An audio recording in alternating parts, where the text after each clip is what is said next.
Magandang araw sa inyong lahat at welcome sa aking channel. Lalong tumaas ang gross ng 5 breakups in romance nitong weekend. Noong Sabado ay naka 6.7 million ito at lalo pang tumaas noong Linggo dahil naka 7.4 million ito. Sabi ng reliable source, close to 25 million na raw ang box office gross at baka abutin pa ng 30 million ito bukas.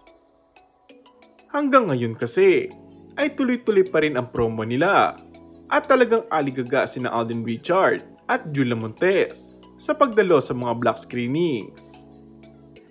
Maging ang aktres ay grabe ang range. After all she has been through, talagang nagamit niya yon to good use dahil sa lalim ng acting na ipinakita niya sa pelikulang ito.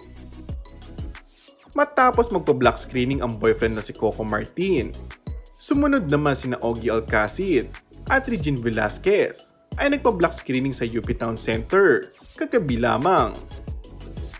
Sabi nga ay malakas talaga ang pelikula noong weekend at sana ay tuloy-tuloy na umano ang ganitong trend ng mga pelikulang tinatangkilik ng mga kababayan natin. Sinagad din na Julia at Alden ang promo ng pelikula. Kapansin-pansin na maglaro sila sa Family Feud. Kamakailan ay nag-guest din ng dalawa sa Asap Natin To. Masayang-masaya ang aktres na si Julia sa mga nanonood at patuloy na manonood lamang ng pelikula. Nagpapasalamat din ito dahil kahit na ilang taon siya bago nakabalik sa big screen, ay may mga nagtitiwala at naniniwala pa rin sa kanya. Binati naman ito at pinasalamatan ng Coco Jules, Coco at Julia Fans Club dahil sa patuloy na suporta, maging ang Julden and Julia Alden Love Team. And that's all for our today's video.